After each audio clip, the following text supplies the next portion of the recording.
गीता के 12वें अध्याय में जो लोग गीता का, भगवत गीता का नित्य स्वाध्याय करते हैं उनको पता है भगवत गीता का 12वां अध्याय भक्ति योग है। और भक्ति योग में अंतिम जो 7 श्लोक हैं, 12वें अध्याय में 20 श्लोक हैं, गीता के 12वें अध्याय में 20 श्लोक हैं, जिनमें से आखिरी 7 श्लोक 13वें श्लोक से लेकर 19वें श्लोक तक कौन सा भक्त भगवान को विशेष प्रिय है उन भक्तों के लक्षण कहे गए। अभी आपको नहीं पता हो, एक बार यहाँ से जाकर गीता उठाना, वैसे घर जाकर तो आपको समय मिलेगा नहीं किसी को, लेकिन फिर भी हम कहे देते हैं, है ना, घर जाकर तो कौन गीता देखे। जब भी समय मिले आप गीता का 12वां अध्याय और उसके आखिरी 7 श्लोक भक्तों के, ज्ञानी भक्तों के लक्षण कहे गए, और उनमें आखिरी जो श्लोक है 20वां वो उसकी फलश्रुति है। तो हम लोग जो 7 भक्तों के लक्षण हैं उनके आधार पर श्री हनुमान जी महाराज के चरित्र को चिंतन करते हुए चले। ये जो 7 श्लोक में है, इसमें भगवान श्री कृष्ण ने अर्जुन को गीता के माध्यम से ये बताया कौन कौन सा भक्त मुझे अति प्रिय है, प्रिय नहीं अति प्रिय। तो अच्छा एक बात बताओ, भगवान के अति प्रिय कौन कौन बनना चाहते हैं? भगवान हमें सबसे ज्यादा प्रेम करें, कौन चाहता है? सब चाहते तो हाथ बगल वाला उठाएगा, है? चाहते तो हम सब हैं पर करना कुछ नहीं चाहते, है ना? बड़े भाव से दर्शन करो। जो लोग चाहते हैं कि भगवान के अति प्रिय हम बने, जैसे हनुमान जी महाराज राम जी के अति प्रिय हैं, वैसे ही हम भी भगवान की प्रियता पाएं। भगवान को सब याद करते हैं, लेकिन कभी भगवान हमें याद कर ले वो विशेष कोई पात्र होता है। तो हम लोग इसलिए विशेष एक एक शब्द का बड़े भाव से चिंतन करते हुए चलना, श्रवण एकाग्रता से करना, नींद को थोड़ी देर के लिए अलग रख देना। जब तक हम यहाँ बैठे हैं तब तक एकाग्रता से श्रवण करना। आए बड़े भाव से 12वें अध्याय का 13वां श्लोक, और इस श्लोक में भगवान श्री कृष्ण अर्जुन को कहते हैं, अर्जुन अद्वेष्टा सर्वभूतानां मैत्रः करुण एव च निर्ममो निरहंकारः समदुःख सुखः क्षमे। ऐसा भक्त जिसके अंदर ये चीजें हैं, ये विशेषताएं हैं, वो मुझे अति प्रिय है, भगवान कह रहे हैं। तो हम लोग भी ढूंढ लें एक आध विशेषता, शायद हमारे अंदर कुछ मिल जाए। हम अपने लिए कहा, आप लोगों के लिए नहीं कहा। हमने ये कहा कि हम भी कुछ ढूंढ लें। आप लोग कहो कि नहीं हम तो इतने बड़े भक्त हैं, फिर भी हमारे अंदर तो सारी होगी ही, तो आपके अंदर तो सब मिल सकती है। हम तो अपने अंदर ढूंढने की बात कर रहे हैं। आए बड़े भाव से श्री हनुमान जी महाराज के माध्यम से 13वें श्लोक में भगवान कहते हैं अद्वेष्टा सर्वभूतानां, जो सभी भूतों में, जड़ चेतन में जिसका अद्वेष्टा, द्वेष भाव से रहित है, वो मुझे अति प्रिय है। पहला वाक्य, पहला शब्द भगवान ने कहा अद्वेष्टा। द्वेष रहित मतलब क्या? कभी किसी के पद को देखा और जलन शुरू हो गई, कभी किसी की सुंदरता को देखा और मन में जलन शुरू हो गई, कभी किसी के धन को देखा और रात में नींद ना आए। ये क्या है? द्वेष। बिल्कुल सरल अर्थ में आपको समझा रहे हैं। कई बार ऐसा पड़ोसी का, व्यापारी लोग ज्यादा बैठे हैं ना इधर, तो कई बार तो ऐसा होता है। अब आप ही लोग आके बताते हो, हमें तो पता नहीं ना। आप ही में से कोई आता है कि महाराज आज तो पड़ोसी की दुकान पर बड़े ग्राहक थे, बड़ी भीड़ थी, और पड़ोसी की दुकान पर ग्राहक ज्यादा हैं तो महाराज रात भर नींद नहीं आती। कई बार ऐसा हो जाता है। किसी की सुंदरता को देखकर, किसी की संपत्ति को देखकर, किसी के पद को देखकर, किसी के अच्छे गुणों को देखकर, और महाराज कई बार तो कुछ कारण ना हो तब भी ईर्ष्या लोग कर बैठते हैं। और भगवान कह रहे हैं पहला लक्षण है अद्वेष्टा सर्वभूतानाम, सभी भूतों में अद्वेष्टा, द्वेष भाव रहित हो। श्री रामानुज भगवान ने 72 आखिरी वाक्य कहे अपने शिष्यों से, उसमें एक बड़ी बढ़िया बात कही है, ना भासयेच्च सततम परदूषणम तत्परैहि। जो किसी और के दोष को देखता है, जो किसी और से द्वेष करता है, ऐसे व्यक्ति के साथ व्यवहार करना भी पाप है, ऐसे व्यक्ति के साथ बैठना भी पाप है, ऐसे व्यक्ति से भाषण करना भी, बातचीत करना भी पाप है। अब आप सोच कर देखो। और महाराज ये द्वेष बड़ी ऐसी स्थिति है द्वेष की, जैसे आप ये मान लीजिए कि माचिस की तीली है ना, उससे अग्नि प्रकट होती है। जब आप माचिस का घर्षण करते हो अग्नि निकलती है। अग्नि निकलती है तो सबसे पहले किसको जलाती है? किसको जलाती है? जिस तीली से अग्नि प्रकट हुई तो सबसे पहले उसी को जलाती है, बाद में किसी और को, है ना। ऐसे ही द्वेष रूपी अग्नि सबसे पहले उसको जलाती है जहां प्रकट होती है, वो चाहे आप हो चाहे कोई हो, जहां प्रकट होती है पहले उसे जलाती है। योग दर्शन में पतंजल महर्षि कहते हैं, महर्षि पतंजल कहते हैं कि अविद्या अस्मिता राग द्वेष अभिनिवेशाः पंच क्लेशाः, 5 प्रकार के क्लेश हैं जो व्यक्ति को जीवन में कभी शांति लेने ही नहीं देते। और इन 5 प्रकार के क्लेशों में अविद्या, अस्मिता, राग, द्वेष, अभिनिवेश। द्वेष चौथे नंबर पर। महाराज द्वेष जिसके जीवन में आ जाएगा ना, वो जीवन में कभी शांति का अनुभव नहीं कर सकता। तो हम लोग ये चिंतन करें, श्री हनुमान जी महाराज भगवान के प्रिय हैं। कई बार आपके मन में ये प्रश्न आएगा जब आप एकांत में बैठकर चिंतन करेंगे, द्वेष नहीं करना चाहिए, किसी के प्रति भी गलत द्वेष भाव नहीं होना चाहिए। जब हम कथा सुनते हैं तो आपको ये लगेगा राम जी ने भी राक्षसों को मारा, हनुमान जी महाराज ने भी कई राक्षसों को मारा, तो बिना द्वेष भाव के, बिना बैर भाव के कैसे मार देंगे? कई बार आपके मन में भाव आएगा।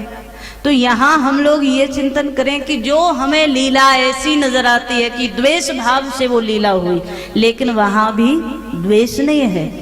भगवान और भक्त दोनों ही, भगवान और भगवान का अति प्रिय भक्त द्वेष भाव से पूरी तरह रिक्त है। आप दर्शन करें, श्री भगवान की लीला देखें। राम जी ने कितने लोगों को अपने बाण के माध्यम से लीला में मार दिया, लेकिन क्या उनको द्वेष भाव से मारा जा रहा है? अगर आप देखेंगे तो आपको लगेगा ताड़का भगवान के सामने आई, और जैसे ही ताड़का राम जी के सामने आई तो इसने कोई अभी अपराध राम जी का नहीं किया, इसने भगवान का कुछ बिगाड़ा तो नहीं, लेकिन सीधा विश्वामित्र जी का आदेश हुआ, सुराम जी ने धनुष अपने कंधे से उतारा और धनुष पर सीधा बाण का संधान कर दिया। और मानसकार कहते हैं एक ही बाण में इसका अंत हो गया। एक ही बाण प्राण हर लीना, एक ही बाण प्राण हर लीना, एक ही बाण प्राण हर लीना, एक ही बाण प्राण हर लीना, दीन जानते ही निज पद दीना, दीन जानते ही निज पद दीना। ताड़का जिस समय सामने आई राम जी के, उस समय एक ही बाण प्राण हर लीना, दीन जानते ही निज पद दीना। राम जी ने एक बाण मारा, इतने में ही धराशायी हो।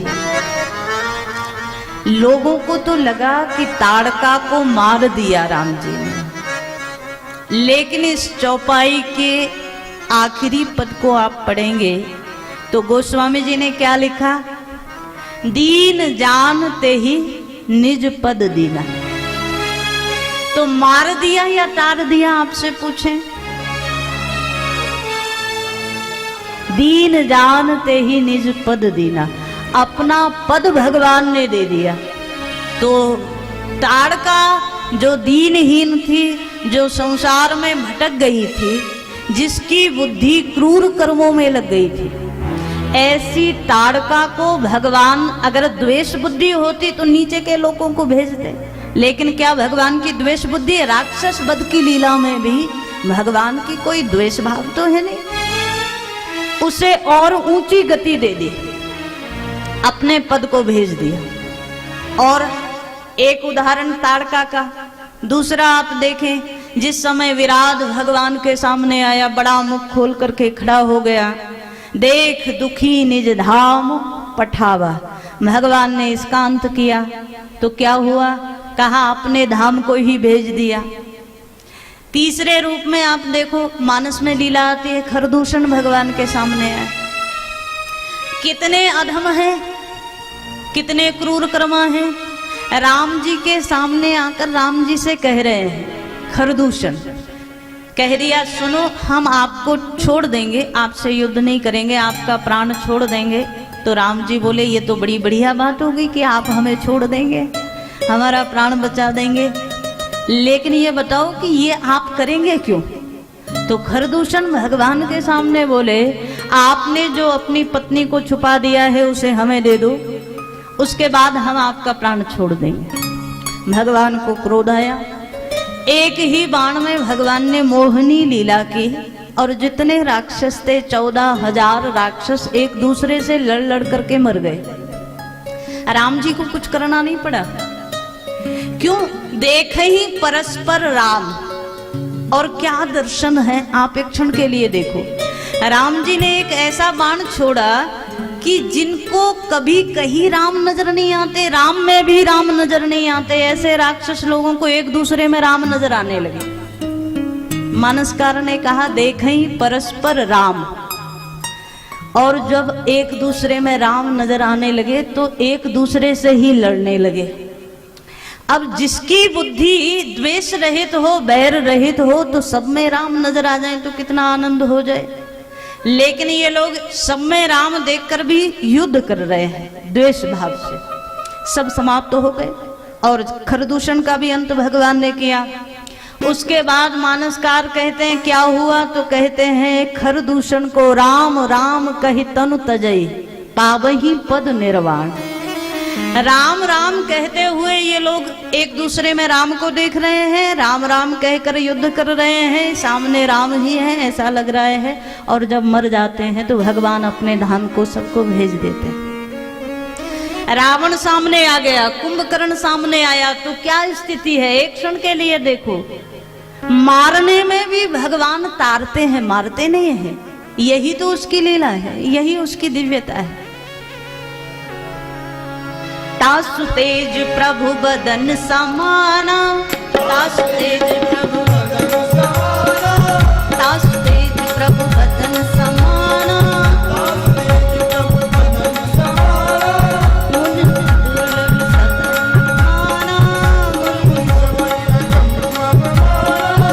आज जब कुंभकर्ण भगवान के सामने आया, भगवान ने इसे दोनों हाथों से रहित कर दिया।